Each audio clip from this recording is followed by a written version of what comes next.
Apropos of Andre the Giant, I heard that he farted one time for 16 whole seconds on the set of Princess Bride. Somebody counted? Yeah, it's on Snopes. That is a really long fart. You think it's like, it's not, but then count it, you know? Yeah. It's like, oh my God. All right, welcome to This Week in Nerd History. It's a podcast where we take a look at all the fun, dumb, nerdy stuff from the past, present, and future. I'm Mike. Joining me, as always, we've got AJ and Sal. How you guys doing? Great. Good. We are in the thick of spooky season now, guys. There's no turning back. Yeah, that's why I'm dressed like a ghost. White sweatshirt, that's a dangerous, like... No, there's a stain right here. It's from a few weeks ago. I put it on. I'm like, already? I just put it on. I have one new white shirt that I got like a couple months ago, and it's just been in my closet because every time I look at it, I'm like, I can't wear that today or ever, probably. No. I don't know why I have it. Right? I don't know why I acquired it. You bought it, you put it in the closet, and then donate it. That's probably what's going to happen. It's a curse. And then somebody gets I'm it, so scared to goes wear in their it. closet. I don't know why. They donate it. It's not like all my other clothes get like I almost never spill anything on any of my other clothes, but for When some you do. reason, when you do, it's on a white shirt. That's right. And Me it too. sucks. I literally And take my it's white shirts spaghetti off when I'm sauce. cooking. Yeah. I'm like, well, it skins in the kitchen.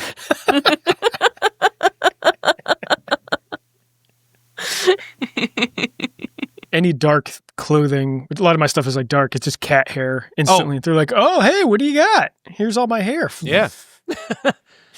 Nice.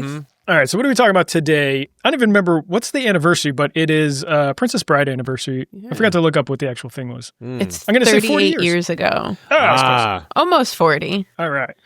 October 9th, 1987. Sal ventured out into this small little indie thing in New York City. Yep. You last probably week. haven't heard of it. Yeah. No, but I did. It was great. So we've been in this building for 5 years now. And I've probably said like 4 sentences to our landlord. He's a very nice guy, but like I just don't. Yeah. You don't interact. You know, it's whatever. So he comes up yesterday and I'm like, this is different. And he's like, hey, there's somebody's going to be here in like 20 minutes or whatever. And I have to sign some papers and I just need a witness. Can you just be a witness? I'm like, yeah, sure. Whatever it is. So somebody shows up. I go to the office. It's just right downstairs. And first time I've been in that office. Also, by the way, I have no idea like that this was a room that is like right below our thing. Yeah. And it's like him, his wife, another guy that works for him, I think, and a lawyer. And it's his like last will and testament. And I'm like, what's happening? What is going on? And I'm like, They need 2 witnesses. yeah, I was like, what's happening? And like, he's like, we're going to Europe and, just in case. I'm like, just in case what, man? Like, what's happening? You never know. Some people have never left town, and so they feel I like, guess you know, just going to taking all Europe precautions, is, yeah. there's just a chance that you're going to kick it while you're It's abroad. like, I need you to be able to be the one to take me off life support. I know. That was what I was like. I just signed like 3 or If 4 my pages heart with this goes other below dude. 30 beats per second, You can, Like, you I can didn't pull the read plug. any of Per it, so I'm minute? like, what am I I don't on know. the hook for now? Yeah. I probably should have at least perused it. No, it's good. Here's my legally binding full name. Thumbprint.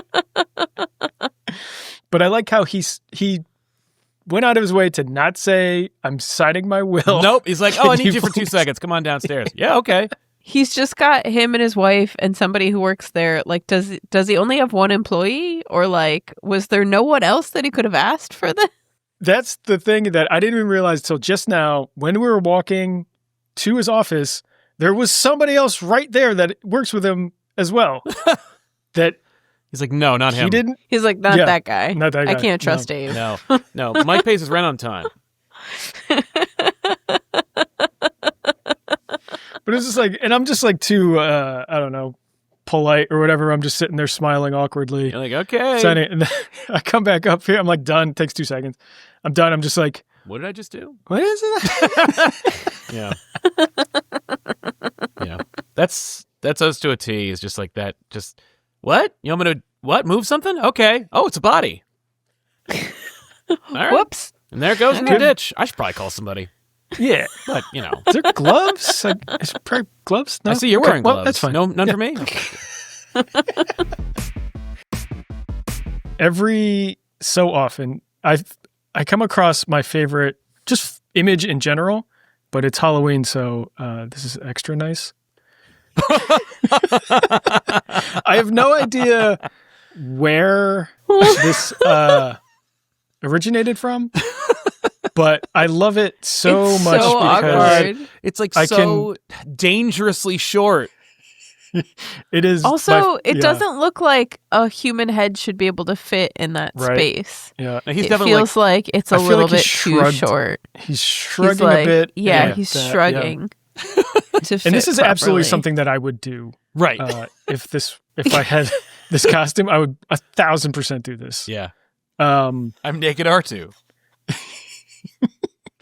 But everyone, like, I have this saved on my desktop. I just have a folder full of like stupid pictures, and I go to it like every once in a while. But I forget that this thing exists, and then I see it, and then like I fall in love again for the first. It's like Halley's Comet, like it just comes around like every so often, like at the perfect time. I'm like, yes, my favorite thing ever. Anyway, just the best R2. So horrible. It's so dangerous. So if he just like leans back a little bit, you're totally gonna get you're gonna get dong. So you gotta assume he's wearing a Speedo or there's something. No way. Something. I don't know. That suit. You can't move. You can't sit down. Yeah. You can't really even like. I love it. That's so awesome. Perfect. He's like, I'm done. Nailed it. All you can do is shrug. Yep. And then put your shoulders down. I know, because if you put your shoulders down, then like it's another like 2 off. inches. Yeah. I know. I just thought of it just from R2 with the helmet thing sideways. I'm pretty sure I've shared it with you guys already. That it's kind of old at this point. Somebody put in for some reason Jean-Claude Van Damme as R2-D2. Punch it.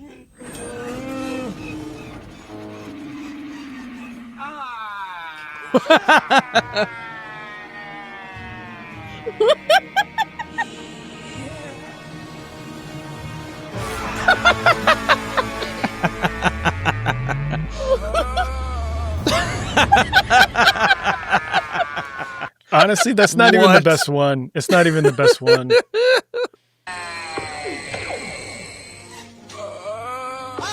We're not interested in the hypercar on the Millennium Falcon and State. Just open the door, you stupid lump. I like how he's just yelling at it afterwards. Yeah. It's those certain things where, like, I'm very curious just of what led up to them deciding, like, yeah, I should probably spend hours doing that. I'm going to rotoscope out Jean-Claude Van Damme so he can... everything's perfect about it. Yeah. Put a little hat on him. Yeah, short circuit Johnny Five, like, treads. Ridiculous, man. Johnny Five. Sal, you went to New York City. New York City. New York City. That's right. Yeah. Is that a barbecue sauce commercial? I don't remember. It's a salsa. Salsa. That's right. Yeah. Thank you. What brand? I don't know. El Paso. El Paso. There we go. Yep. New York City. New York City. Yeah. That's where I get I was. my salsa from. It's fantastic. Yeah, who gives a shit? What are you talking about? You can make salsa literally anywhere. You just need tomatoes. AJ salsa. It's just tomatoes. It's just tomatoes. Some people call it tomato sauce. It's AJ. Complain for a second about the audacity of some salsa jars, right? That are tall and skinny. Like, what are you doing? You're going to change the whole system? Forget it. Yeah. No, I've got to put it in. I have to put it in a bowl. I can't just dip it in the container. Like, right? No, just make it a fat. I need container. like a forearm-sized opening for me to put my stupid hand in there with a fistful of chips. Yeah, that's how my salsa jars need to be. Exactly. Not like not they a fucking just come pre-bowled. Flute. They should just come in a bowl that you like lift off the top, and then it's like ready to go. Yeah. I like AJ's salsa. It should just be like the logo is just AJ, like a tomato in one hand and pushing a sombrero away with the other. No, I'm not going to do it. Nope. No seasonings, no flavor. Just labels like 1 jar equals 1 tomato. Just smash. I mean, some people put it on pasta. Yeah, it's very popular in Italian restaurants. Per salsa. Salsa just means sauce, so right? Yeah. It's just the kind of sauce that it depends on what kind of sauce you want. Yeah. Right. Whatevs. Anyway, so I went to New York Comic Con, and it was good. I had a great time. I did a ton of interviews with like different creators from IDW and DC and stuff like that. It was a really fun show overall. Met up with some colleagues and friends. I had every intention of doing like some panels, like going to some panels, and the one I was like, you know what? I don't have anything on the agenda today. I'm going to go to a panel. It starts at 12:30. That's going to be the plan. It's 2. Okay, missed it. Like, what time You're is just it? so busy? You Yeah. just don't... Well, like you can lose so much time. You lose time, yeah. Well, especially Just because wandering because with the Javits, it's like there's panels on the basement floor, artist alleys on the basement floor, the main floor is on the main floor, is the explanation there. And but like to get from one end to the other, it was like it takes like half an hour just to walk through the sea of people. Yeah. And then get downstairs and go through another complete copy paste of human beings below. And so it's just like, you go, oh, great. So there was one day we did some interviews where like I had an interview with somebody on the main floor, like at a booth. And then we had to go interview somebody an hour later at Artist Alley and then go back to the booth an hour later. Like, so we had three interviews each in a different hour, like 2, 3, and 4. That's how long it took. Like, yeah. I went to the person, we interviewed them, walked downstairs. By the time we got to the next guy downstairs, it's time for your interview. Finished with that interview, went back upstairs, went back to the main floor. Oh, time for your interview now. Like, it was 3 hours. Yeah. And all I did was talk to 3 people. What the hell's happening? And it's just that crowded. It's that choked. It was, but overall, it's still a great show, and I really liked doing it. It's funny because San Diego is the one where I'm like, San Diego is the new hotness because like the whole town gets involved, and they're all just like, yeah, come on, you have a Batman burrito. It's got AJ salsa on it, which means to say it's meat and tomatoes. End of story. It's one tomato wrapped in a cheese. pancake. No way. No, thank you. That's the tagline for my salsa. That's it. I'm going to sleep. Yeah. Good night. But yeah, San Diego like celebrate, and New York is like, huh? Like you're like 2 feet away from the Javits, and you're like, where's the convention? They're like, what convention? Yeah. They're like, what are you talking about? And I'm like, oh, like there used to be a system where like the con people had like agents at the corner of like every block leading up to like Midtown with signs that were like, the con's this way. Yeah, gone. That's over. Instead, it was replaced by just a pile of wet garbage.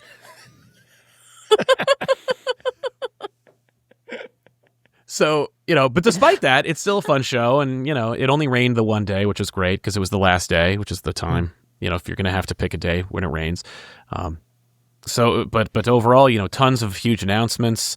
IDW Publishing is making a book. It's a prequel comic to Event Horizon, which is a Lovecraftian space horror movie that everyone remembers being awesome until they watch it. And then they go like, oh. But the book is dope. And it's written by Christian Ward with art by Christian Jones. It's everything you remember and love about Event Horizon, plus adding depth and nuance to it, which is like, it's pretty deep. I'm like, this is awesome. It's just like, what if a spaceship, what if hell is in space and in a spaceship goes into it? It's like, oh, no, thank you.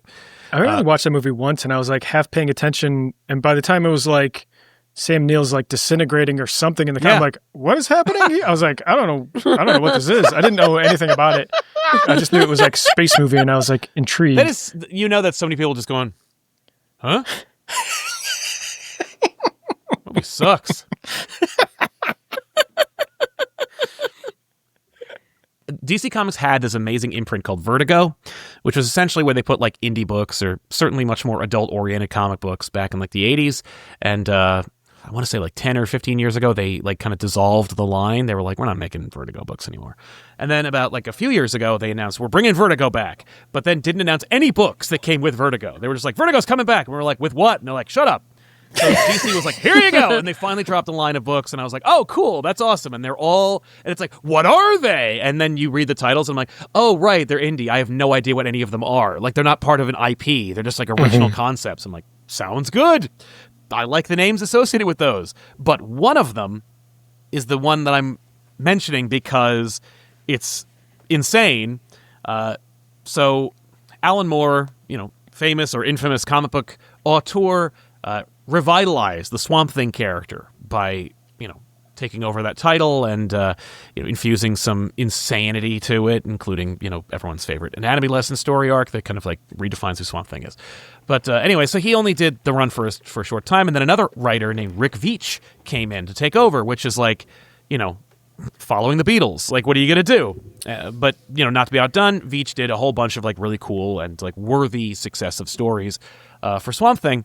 But then, apparently, Veitch and his collaborators Zuli were working on a Swamp Thing story, and they just kind of like assumed it would work, and then it got the chopping block, and it was that Swamp Thing was going to meet Jesus Christ. And they were like, nope. Like DC was just like, nope, you're not. It's not going to happen. Don't do that. Nope, well, let's not, please.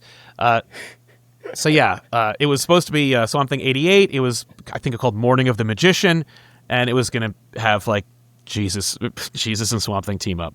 And DC was like, absolutely not. And so they pulled that story, and it never happened. But now, here we are. Now, while Zuli passed away, they're going to have a couple of other artists fill in, but Veitch's 4-issue story arc of Jesus and Swamp Thing is finally coming out under the Vertigo imprint. And I'm like, okay, let's do it. Snap. I can't, I guess it's like, well, everything's on fire anyway. Might as well just do the sure. I'm crying. That's so ridiculous. I love the idea when you said team up, just come on, Jesus. Just the visual, yeah. And they're like running next to each other. Let's go. Right? Because like Swamp Thing's usually an environmental story, so it's like, are they going to fight like loggers? Like, geez, like I have a real problem with logs, if you know what I mean. Haha.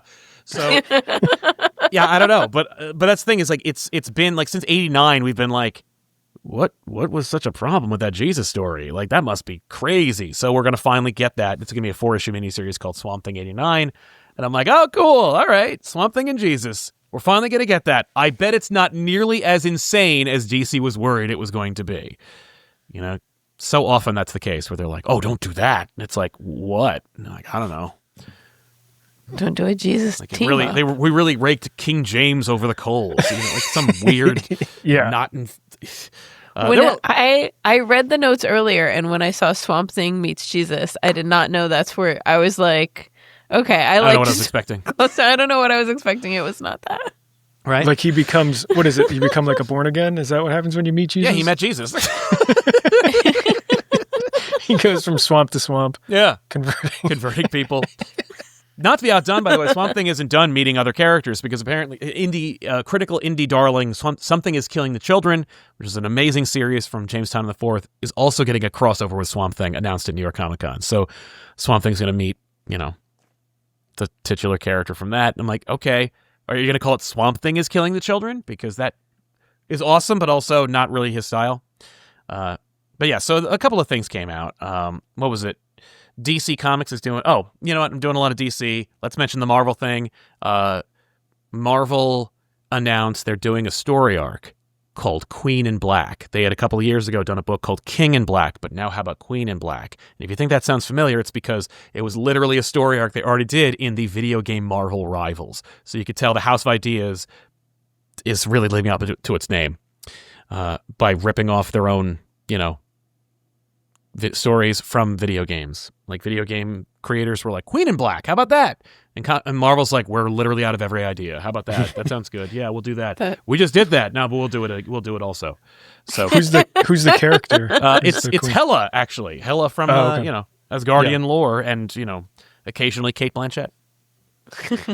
Never been sexier than as Hela. I'm like, I don't know what that says about me, but Yeah, so Marvel's doing that. Also, they dropped the Wonder Man trailer. I was like, man, you guys are really coming in hot. They were like, here's a show nobody asked for and a comic book that you could already get a better experience playing a video game from.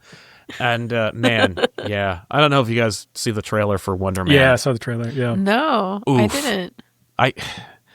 Is it worth watching now? I don't know. Like, I don't want to like rob you of the experience, but like it's...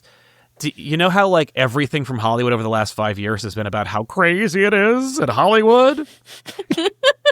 It's that. Like, isn't that what everything out of Hollywood is? Like everything out of Hollywood right now is just like, wouldn't it's it be so crazy in Hollywood? Can you believe what it's like to be a writer or a producer or an actor or an aging comedian? Like, boo! Like enough. Like, I'm sorry. Like, I don't know why like sets are more expensive now or something. Like, let's just film on the lot. Like, don't even put up a thing. Just show the golf carts driving around the back lot. Like, everything is about itself, and they're just like because Seth Rogen made a show about how silly and crazy it is to work for Hollywood. So, and Marvel's like, we'll do it too. I'm like, you did it already. It was called She-Hulk. They're like, shut up. Yeah, that's true. Yeah, I didn't even think of that. And where is the new She-Hulk? Right, and where is new She? Well, you'll never see her again because that show cost like $600 million. And it's so funny because that show was like, I liked She-Hulk, kind of. Like, I love the concept, I love the pitch. I hated the execution because like they didn't know what they wanted to do with that show. Like, great idea for a show in Marvel. Like, that's a really fine idea. And then they were like, here are cardboard cutouts in exchange for characters. Like, no one in the cast or in the supporting, lineup has any discernible personality outside of the thing they do. And I'm like, no. And then She-Hulk's okay. And then and it was like, but you can forgive that until you found out that it cost the price of like the gross national product of a country. And you were like, oh, yeah, no, don't do that anymore. Especially when they then put out like an X-Men cartoon. I was like, that's awesome. And they're like, what? But it costs like a fraction of the price. I'm like, yeah, just keep doing that. I'm like, oh, no. So yeah, no to Wonder that Man. as well. But like DC was not also without its head scratchers because they have a big event right now called DC KO. All the heroes in DC have to punch each other until their one character remains. It's there's gonna be brackets and it's just punching? Just one punch. No, repeatedly, But it's March Madness, but for superhero fighting. And it's going to run all the way to March. So, ho ho. And you're like, okay, so like Batman versus, Green Lantern and Superman versus whoever. Okay, that's fine. And then the book came out and it was like kind of subversive. And you're like, whoa, that was unexpected. It's not what you pitched it as, but that's cool because there's a story behind it. Then they announced, hey, in February, it's not going to be limited to DC. This big match where they're going to have to like fight each other until there's one hero that remains, and then they can absorb Omega energy and fight Darkseid. What if Vampirella showed up? And I'm like, I'm sorry, what? I don't know who Vampirella is. Oh my God. Well, we don't have time to get into it, but let's just say that like DC made a deal with like 2 other publishing companies, and they're like, well, how about this? Because they at one of the panels, they unleashed like a photo or an image of all the characters that were going to show up, and it included characters like Sub-Zero from Mortal Kombat and Red Sonja, from Conan lore, and Annabelle the doll from the Conjuring series. So Annabelle's going to be punching someone? Annabelle's going to be punching somebody, presumably.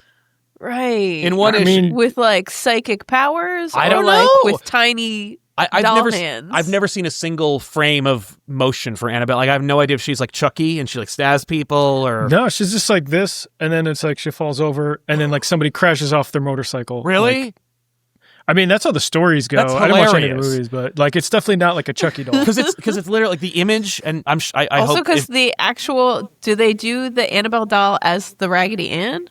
No, because that's what it's the movie supposed Annabelle to be, doll. right? Like, it's just whatever. Okay. But it's great because like there's a picture of like all the characters like jumping, like in space, like Sub-Zero and Vampirella and Red Sonja and Homelander, and then Annabelle the doll's like, and I'm like, no, like someone threw her. They're like, get Annabelle in here. And they're like, she doesn't move on her own. Like, just toss her. Oh. So yeah, like that's cool. Yeah, I guess. The Homelander thing is kind of fun because it's like, oh my God, maybe Superman can finally slap Homelander and end the online debate forever. That'd be nice. Yeah, and there's also another critical indie darling, a comic book series from IDW called Beneath the Trees Where Nobody Sees. It's kind of like if Dexter meets Richard Scarry. It's a world of anthropomorphic animals who live and work and thrive, and one of them is a hardware store working bear named Samantha, and she murders people, cuts them up into pieces, and puts them in paint buckets and buries them in the woods. Nice. That's the book. Samantha the bear will also be punching Batman or something. Like, just like, what are Just you for doing? Like, and I know it's silly. Like for folks who don't read comic books, you're like, it all sounds like that to me. Like, doesn't I don't. This is par for the course. This is what did you expect? Yeah, This it was is like exactly. it was like what I was trying to explain, like how the Kevin Smith movies of today aren't nearly as like great and fun as the Kevin Smith movies that I grew up on. And my friend who like grew up with me was like, I've never seen a difference between them. They all seem the same to me. Your confusion, your problem doesn't exist. Like I have news for you. You're only now just realizing they're all horrible. And I'm like, no.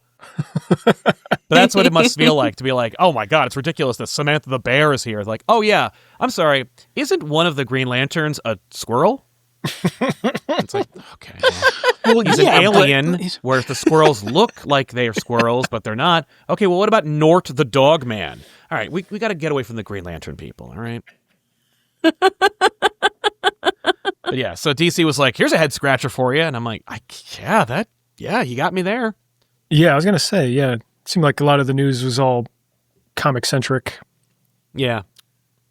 More so than like, I mean, just trying to even think back, like I never really associate New York Comic Con with like big movie premieres and things like that. Or no, whatever. they've done it's that the time of the before. year as well. It's different, but like one of the Ghostbuster movies actually premiered there. Like I missed the thing. I Dan thought was about there going. for that. Dan got to go to dressed that. up as Janusz when he is in the maid's costume pushing a pram with an extra long arm, and he made a long extendable arm that could go out, and he dressed up my son Emmett as Oscar. He was wearing a little yellow onesie. And he if you see any video of the announcement, you'll see my son, because Dan got called up to the front and then they played the Lion King music and he held up Emmett like he was little baby Simba. That's dope. And the crowd went wild. And he was just this little, like he was not one, he was little. He was a little baby. Yeah. So that was about 4 years ago. Yeah. But yeah, so they've done it before, but it's not nearly like San Diego is really where like movie stuff happens. It's where I got to see Prey. But yeah. Which I appreciate that, like, New York does anything to promote any of it, as opposed to just being like, I don't know, I'm just giving you the space. Spend some money and have fun. I know. Because that's what a lot of cons have become or have been for years, is just kind of like, welcome to Richmond Comic-Con. It's the same Comic-Con as the one in Chicago or Tallahassee or, Albuquerque. Knock yourself out. Right. It's the same 7 wrestlers. People get together and they dress up and they do their cosplays and they have fun and they do meetups. Exactly. Oh yeah, no. People make it what you will. Like that's the thing about New York Comic Con, or any Comic Con for that matter, is that like, it's just an opportunity for people to like get together and meet up and kind of own, like grab life by the horns, so to speak. We had a couple of meetups actually. Like I did a thing where I'm like, hey, I'm going to be at this place this time for the first 3 days, and a lot of people came, and it was very nice to see everybody there, and it was really cool. Nice. We had folk being like, hey, I'm really liking the Dorkly show, and I'm like, oh, it's me too. This Week in Nerd History is a fantastic podcast that folks should like and subscribe to. Exactly. 100%. If you would. Now take that audio and plaster it everywhere. Yeah. I did notice very radio voice. Another huge Galactus cosplay. Yes. That one seemed to like move a lot more nimble than the one in San Diego. It was like whoever, I thought it was, I didn't seem like it was the same person, like a different costume or whatever, but like they must have learned from that dude's like, mistakes or whatever, and like just like Iron Man just Mach 2 like that, or Mark 2 that next thing. Yeah. Because that one, I saw that one, it was like moving like gingerly and stuff. I'm like, oh, you're not knocking that one over. No. The San Diego one, it was just like you could easily just like. But he did almost step on a dog. Jesus, because people are bringing their dogs, and I'm like, all right, we need to take. I would never. We got to call it on the bringing Why your dogs would you everywhere. Bring your dog? I don't know. People do that, like for they bring them to the dentist's office, but they bring them to Comic-Con, and I'm like, occasionally I'll see like a dog that has like a little like jacket on that's like I'm in training for like people for the blind, or people who need like service animals, but these are just folks like who are just like, well, they didn't tell me not to, so my dog is wearing a Superman costume. And someone like Galactus almost stepped on a dog, and someone's like, "No!" Like, God. But it's not Galactus's fault. He didn't. He can't see. You shouldn't have a dog there. Yeah, I know. I love dogs, but don't bring your dog to Comic-Con. Well, Come on. I'm like, don't have dogs in New York City. Like, what are you doing? Yeah, that too. It's just not fair. It's not fair. They don't, but they go to the dog park. How often? Every day? I get such anxiety watching like videos of people like riding motorcycles with like the dog. Like it looks cute. The dog's got a little helmet and goggles. I'm like, you fucking wipe out on that thing. Yeah. Like, I don't give a fuck about you. You're hurting that dog. Exactly. That dog did not consent to that ride. Right. Yeah. Like, Or like if they've got like a dog or a cat on a leash on the subway, I'm like, there's some fucking psychopaths that's going to come and like kick that cat. Yeah. Yeah. No, I know. It drives me crazy. Yeah. That's me yelling at my phone by myself. No! On the couch. You fool! Were there any like really good cosplays that you saw? Yeah. I got to meet a guy in a Cosmic Ghost Rider costume. This is a very kind of like deep cut comic book reference nowadays, but like basically the idea is that, and I won't give away the identity of Cosmic Ghost Rider, but the idea being that like there's a Ghost Rider who flies around in space and he does the bidding of Thanos, or at least that's the short version, and he looks awesome. Like he looks like cool, he's got like a silly like Mars Attacks helmet, he's got a flaming skull under the helmet, and he's just got all these like he looks like Mr. Freeze in the Batman animated series meets Mars Attacks, but if he were a flaming skull man on like a motorcycle in space. And he looked amazing. And I saw him and I was like, hey man, like you have a great costume, and do you want to do a picture? And he's like, yes, please. Well, vice versa. I was like, please do a picture. And he was like, sure. And and he's like, all right. And then he showed me his arm, and there's like a USB, and he's like, plug me in.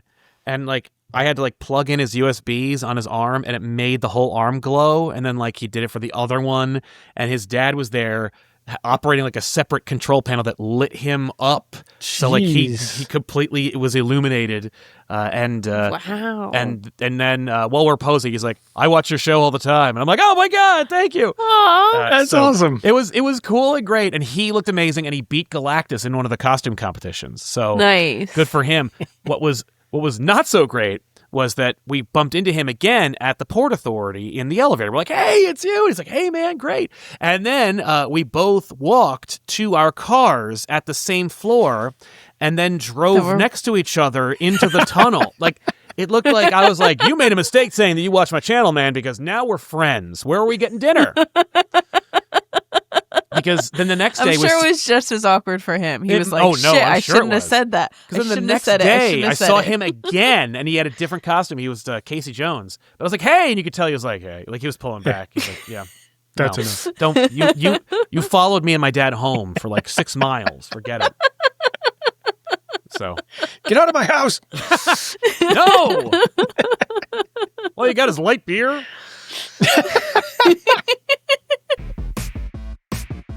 This is Yesterday in Nerd History. It's the, 38th year anniversary of Princess Bride. Obviously a classic, like super unique. I can't think of like a movie that's kind of got that same tone to it off the top of my head. Where it's like earnest, but also subversive. Like it's aware, it's self-aware, but it's not cynical. The amount of quotable movie, from like any spot in there, it's off the charts. It's like Holy Grail in its level of like quotability and memedom for millennials. Like it is just like that is I heard a lot of Princess Bride quotes before I ever saw the movie. Yeah, same. And actually, I think I was thinking about it when I was like reading through stuff. The first time I saw Princess Bride, every time they said dread pirate, I thought they were saying dead pirate. And I was like, why is everyone talking about a dead pirate? Why are they worried about this dead pirate? Why are they worried about a dead pirate? It's not. You're getting a zombie pirate? Worried about it. Yeah. It also, like, I don't know about you guys, but it really, like, it looks like a theater production to me. Yes. Like, it really reminds me in the best way. Yeah. Like, it feels like, it feels like you're watching Shakespeare in the Park in some parts of it. Right? It reminds me when a they're lot. on the hill. And it reminds me very much of like the Mary Martin Peter Pan TV broadcast. Like that's what it makes me think of, where it's like it's like a stage and they're like cheap props and they're just like we'll pull them in and they'll buy it. And I'm like, it's a movie. You could just make it look real. I don't know why it's so goofy. That was because I saw it at like 15. Like I first saw the movie as like a teenager, so I was like, "This is stupid." Oh, all the girls in the room like it. This is amazing. This is cinema. That's not so bad. It's all right. Actually, it's pretty cool. Fine. It's fine. Yeah, this is all right. Kind of like Inigo Montoya. He seems okay. And I didn't understand what Andre the Giant was saying for 20 years. Like literally one day I was watching it again because I ended up loving the movie, and I remember being like, oh my god, captions. I'm like, that's what he said. That's what he said. I was like, captions are my best friend. I was like, how irresponsible. He's like a major character. No one knows what the hell he's saying. Like when he throws the rock at Wesley, and he's just like I'm like, there's nothing. He's not gonna say like skill against skill alone. Don't make him say that. You got to change it. You got to change the line, make him say something else, something that he could say. And I'm like, no. Nope. You're not gonna ADR him. Nope. Well, this is ADR. What do you mean? I love that movie. It's great. It's gorgeous. So tell us some facts about. I want to learn facts? more. All right. Yeah. Well, number one. Well, Mandy Patinkin has a special place in my heart because I just love him. But he said that the role of Inigo Montoya is his personal favorite over the course of his entire career, which is just good, heartfelt feels. Agreed. Like, yeah, why not? Why isn't that his favorite? One of my favorite things is that the director had to leave the set often during Billy Crystal scenes because he would just ad-lib shit, and the director, Rob Reiner, would laugh so hard that he would feel nauseous. And there's one scene in particular where both Rob and Carrie had to be removed from the set for laughing. And Carrie's character, Wesley, there was like a dummy of him that Fezzik would carry around. And so they put that dummy on the table in place of him because he couldn't sit still in the scene. And they had to like go watch the set like over on a closed circuit monitor outside of the set because they were laughing too much. That's amazing. It's pretty great. Another fun little tidbit. There was one scene where Robin Wright was so cold that Andre the Giant had to put his entire hand on her head, and his hand would just kind of encapsulate her whole head, and he would keep her head warm by just placing his hand there. That's amazing. Liam Neeson apparently auditioned for Fezzik, but the director scoffed because Neeson's height was only 6'4". Do you know what NBA star was initially offered the role? Was it Kareem Abdul-Jabbar? It was Kareem Abdul-Jabbar. Yeah. I didn't click. I was just like, that dude was working in the 80s. It's like, that does not surprise me. I didn't know who Kareem Abdul-Jabbar was until Lil Dicky did a song about him. I don't know if you guys are familiar with Lil Dicky. Yeah, he was in an episode of his show too. Oh, really? Yeah. I think that's great. That was the only episode that I saw, but I was like, why is Kareem Abdul-Jabbar? It's fantastic. So at one point, Carrie, I can't say his last name, so I'm just gonna Elways. Elways. That's what I say, but I don't know. Mm-hmm. Elways. Carrie Elways. He told Christopher Guest to actually hit him, and then he got hit so hard that it knocked him unconscious and gave him a laceration on the top of his head, and they had to shut down production for a day because he went to the hospital. Jesus Christ. So don't do that. Yeah. Why would you do that? Yeah. And then the last little bit thing that I have is a further sword fight. Carrie and Mandy Patinkin trained for months with these two guys named Peter Diamond and Bob Anderson, who between them, the two of them had been in the Olympics, worked on Bond, Lord of the Rings, Raiders of the Lost Ark, Star Wars films, and they put together this 1-minute fight scene. They did it, and the director was just completely unimpressed and was like... he was like, I need this to be at least 3 minutes long. It was a 1-minute fight scene. And he was like, I need this to be at least 3 minutes long. So they used every spare moment on their set, like just practicing. They watched swashbuckling movies for inspiration. They re-choreographed, and then they ended up with 3 minutes and 10 seconds, nice. Which took them like an entire week to shoot it because of all the angles they took on it. Yeah. That's really But cool. worth it. Oh yeah, it's easily one of the best like sword fights in film history. That set too, that's like a great example of just like, it feels just like a theater piece. Right? Like, you know, Well, the Rocky they were kind of actually in the castle, that was like an actual castle that they shot in, and like all of the like tapestries and stuff were original from like medieval times and stuff. So That's a fun. lot of the set was real, which is Wait, cool. was there, why am I blanking? Was there a sword fight? I'm talking about like the first time they fought, like after they both climb up like the cliff face? Yeah. Like that part? That's what I'm Was there a fight in the castle too? Yeah, Is that well, I Indigo don't know. like I think I'm Indigo thinking fights Rugen like in the castle. in the castle, but it's not. I'm it's thinking like of, that's a different one. yeah, no, we're all thinking of the same one. It's the okay, cool. Gotcha. Yeah, Yeah, it's the one outside. it's the other one. The one where he like there's like a bar that he swings on, and it's like It's clearly like a bar with just some shit wrapped around it. with some stuff on it, like from Michaels. I'm like, cool. Just put some ivy on it. Call it a day. But it's okay, you know. Like, yeah, it's all in good fun. Again, if it were cynical, it'd be like, shut up. But it's like, no, it's just earnest and fun. I'm like, okay, yeah, right. During the pandemic, I don't know if you guys saw it, like just a bunch of actors who were fans of it, just like each recreated. They just took like a scene or a line or whatever, and they shot their own stuff. It was funny. And they redid the entire movie. Yeah, I forgot about that. Me that too. was fantastic.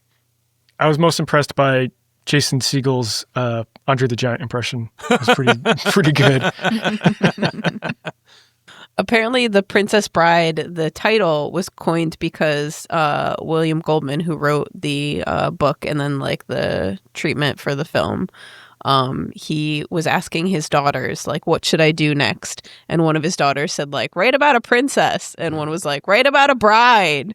So he was like, all right, I'm just fuck it, The Princess Bride. Yep, went with it. it works. But it's so good. Not bad. It's Yeah. so good. That's That was here's a comic book piece for you.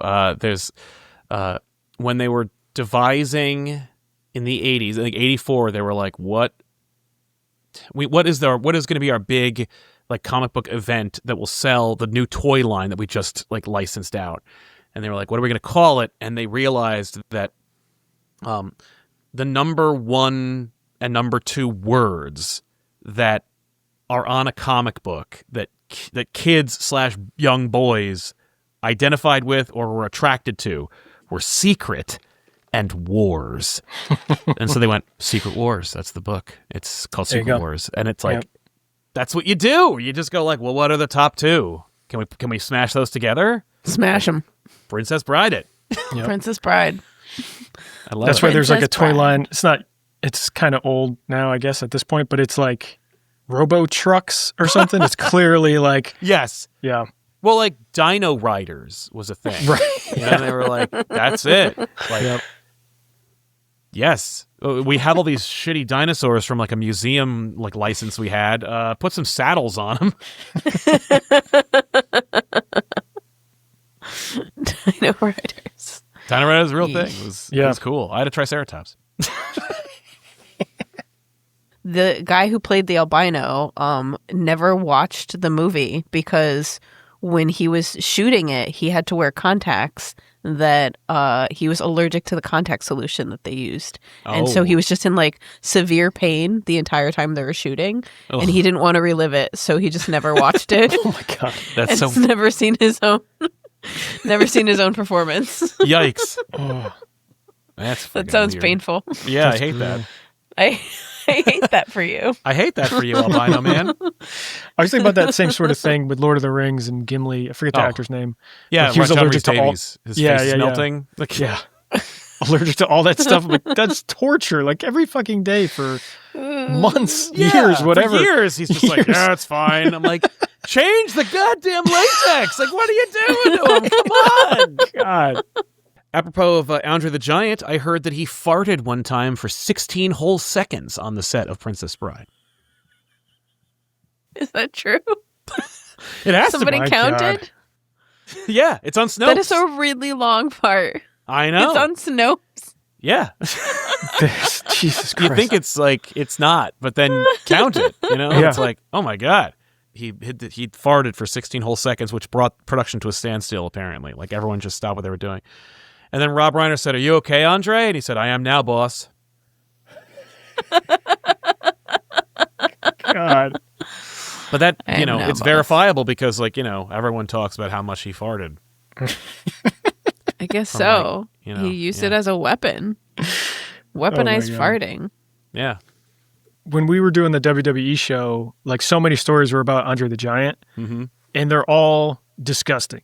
They're just horrifyingly disgusting.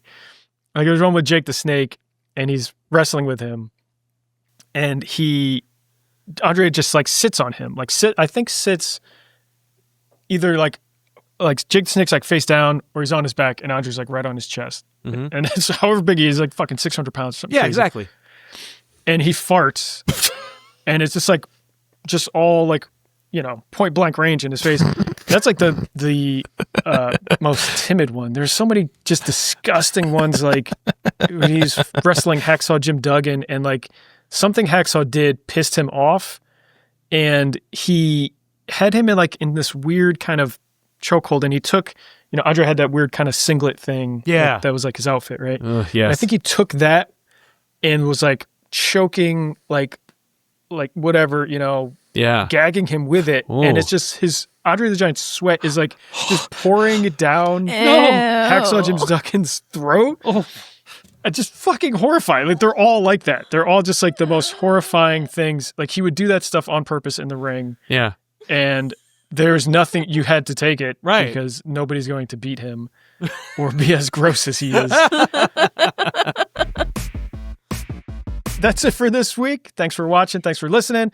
If you're watching us here on YouTube, give us a like, leave a comment. What's your favorite quote from The Princess Bride? Look, I did it, guys. That was a decent You did a prompt. good one. You outroed. Right off the bat. Yes. Holy shit. Fuck. I'm just going to ruin it from there. Check out me on my stuff that I make on youtube.com/comicpopreturns and youtube.com/comicpop. YouTube hates one place, so how about 2 or 5?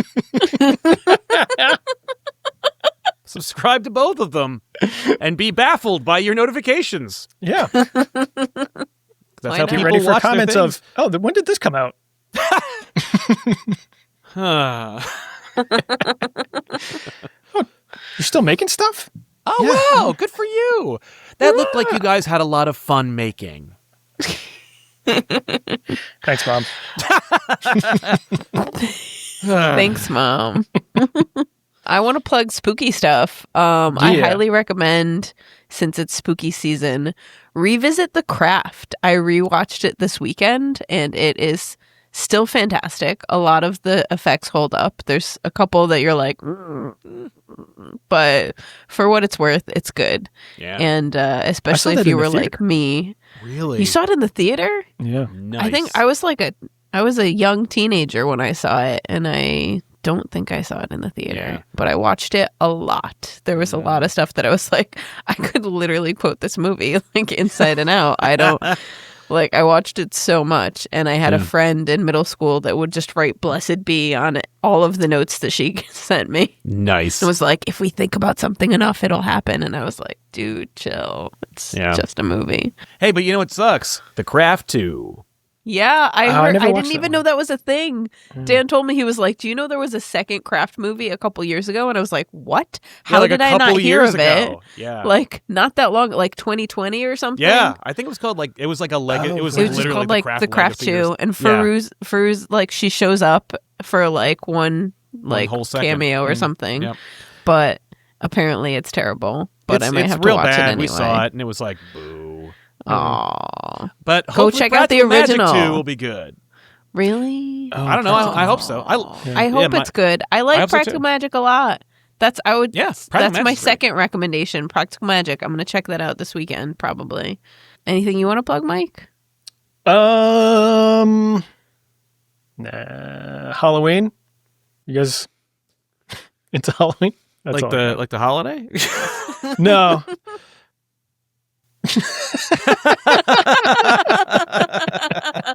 All right, guys, we like you. We hope you like us.